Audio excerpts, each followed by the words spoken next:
आपको बताना चाहेंगे कि अभी कुछ देर पहले जो लेटेस्ट अपडेट है, देवेंद्र फडणवीस अपने पूरे परिवार के साथ यहाँ पे आए थे और उनकी माताजी थी और साथ में उनकी पत्नी अमिता फडणवीस भी थी। उन्होंने अभी मतदान किया है और नागपुर में जो वीआईपी लोग की जो मतदान है वो ऑलमोस्ट हो चुकी है। पहला मतदान जो किया था वो मोहन भागवत जी ने किया था सुबह 7 बजे, फिर दूसरा 9:30 बजे नितिन गडकरी ने अपने पूरे परिवार के साथ मतदान किया था। आपको बताना चाहेंगे नागपुर लोकसभा सीट पर बीजेपी के उम्मीदवार नितिन गडकरी हैं और कांग्रेस की तरफ से विकास ठाकरे उम्मीदवार हैं और नितिन गडकरी की पूरी उम्मीद रहेगी कि वो तीसरी बार जीते। आप देवेंद्र फडणवीस की तस्वीर देखनी होंगी, साफ तौर पे वो आए हैं। सर, लोगों से क्या अपील करना चाहेंगे? सर, कर दिया यार।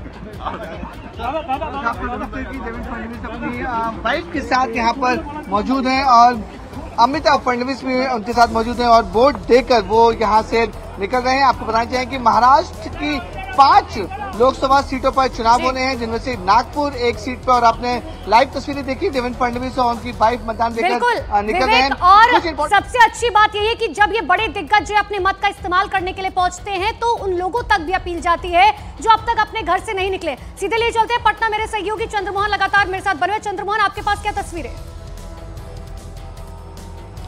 बिल्कुल, देखिए हम गया में मौजूद हैं और आपको एक तस्वीर दिखाने की कोशिश करेंगे। यहाँ पर गया के जो डीएम हैं अपने वाइफ के साथ अभी वोट देने के लिए पहुंचे थे और साथ ही जो फर्स्ट टाइम वोटर हैं उनको सर्टिफिकेट भी दे रहे हैं। यहाँ पर ये देखिए, इस तरह के सर्टिफिकेट भी दिए जा रहे हैं जो बच्चे पहली बार अभी वोट देने के लिए यहाँ पर पहुँचे हैं। तो ये दोनों बच्चियाँ हैं जो पहली बार वोट दी हैं और यहाँ पर जो गया के डीएम हैं त्यागराजन जी वो मौजूद हैं।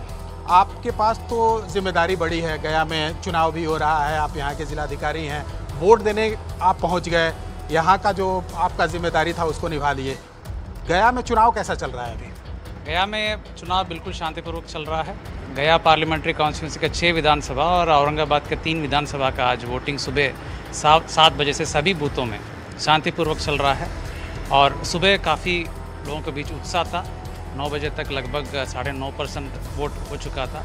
हम लोग इसका मेहनत लगभग 1.5 महीना से कर रहे हैं। आप देख सकते हैं कि वोटर्स के सुविधा के लिए पेयजल, शेड, पंखा और जो गर्मी को देखते हुए सभी सुविधाएं प्रदान की गई है, बैठने की व्यवस्था। तो हम लोगों का उद्देश्य है कि लोगों को कम से कम परेशानी हो और ज़्यादा से ज़्यादा संख्या में लोग आकर के वोट करें। लेकिन जो मेहनत हम लोग ने 1.5 महीना 2 महीना से कर रहे हैं लगातार, उसका फलाफल तब मिलेगा जब सभी लोग आकर के अपने घर से निकल करके आकर के वोट करेंगे और मुझे पूरा उम्मीद है लौटेंगे आपके पास, जरूर लौटेंगे, क्योंकि आज हर कोई अपनी जिम्मेदारी निभा रहा है और निभानी लाजमी भी है। लेकिन इस बीच आपको बता दें कि 1625 उम्मीदवार अगर चुनावी मैदान में ताल ठोक रहे हैं जनता के बीच, अब उम्मीदवारी में उनकी जीत या हार का फैसला जनता तय करेगी। तो मोदी के आखिर वो 11 मंत्री कौन से हैं जिनकी किस्मत आज ईवीएम में कैद हो जाएगी? ठीक इस वक्त आप देख रहे हैं मैदान में पीएम मोदी के ये वो 11 मंत्री हैं जो ताल ठोकते हुए नजर आ रहे हैं। नितिन गडकरी केंद्रीय मंत्री भूमिका अपने निभा रहे हैं। इसी तरह राजस्थान से भूपेंद्र यादव भी चुनावी मैदान में आज जनता फैसला कर लेगी कि आखिर क्या कुछ इनकी किस्मत ईवीएम में कैद होगी। देखिए, इसके बाद तीसरे मंत्री की बात करें तो अर्जुन राम मेघवाल भी चुनावी मैदान में है। मोदी के ये वो 11 मंत्री जिनकी किस्मत आज ईवीएम में कैद हो जाएगी। उसके बाद संजीव बालियान जो केंद्रीय मंत्री है मुजफ्फरनगर से चुनावी मैदान में उतर चुके हैं और साथ ही किरण रिजिजू केंद्रीय मंत्री, अरुणाचल प्रदेश वेस्ट के सर्बानंद सोनोवाल केंद्रीय मंत्री हैं, असम डिब्रूगढ़। जानकारी आप तक इसलिए पहुंचा रहे हैं कि पीएम मोदी के ये 11 मंत्री कौन से हैं जो इस वक्त चुनावी मैदान में मौजूद हैं। देखिए, आगे बढ़ते हुए अगर उन तमाम केंद्रीय मंत्रियों की बात करें तो ए मुगलन भी जो है चुनावी मैदान में उतर चुके हैं। तो 11 मंत्री, साथ ही अजय भट्ट मैदान में, मोदी के ये 11 मंत्री केंद्रीय मंत्री जो है, साथ ही निश्चित प्रामाणिक की बात करें तो केंद्रीय मंत्री हैं।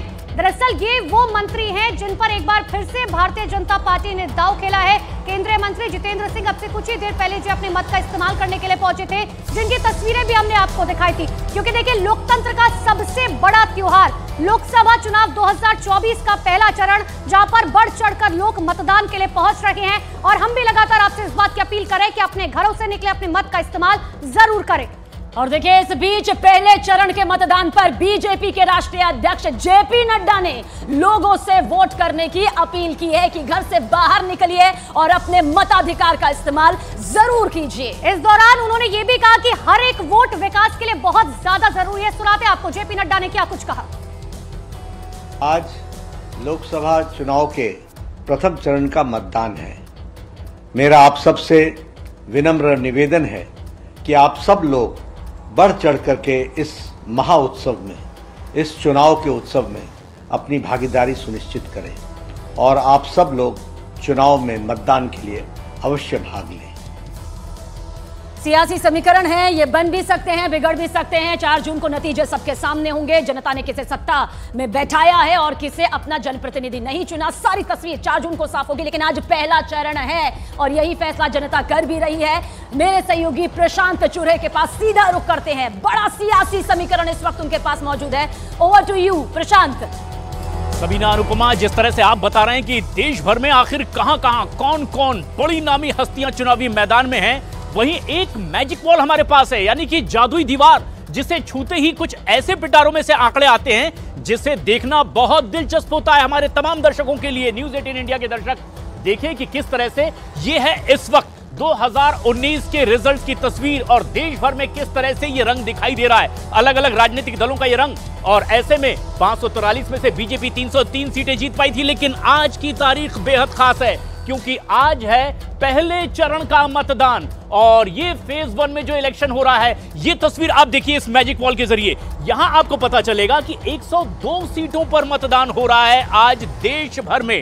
यह है पहला चरण लोकसभा चुनाव 2024 का और ये इसलिए भी खास है क्योंकि जो 7 चरणों में मतदान हो रहा है, इनमें ये सबसे ज्यादा सीटों को ऑक्यूपाई करने वाला चरण है।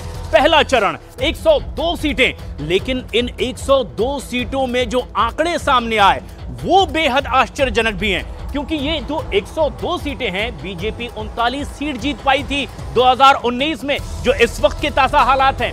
डीएमके के पास 24 सीट थी, कांग्रेस के पास 16 सीट थी, बीएसपी के पास 3 सीट थी, सीपीआई के पास 2 सीट थी, सीपीएम के पास 2 थी, एलजेपी के पास 2 थी, अन्य के खाते में 14 सीटें गई थी।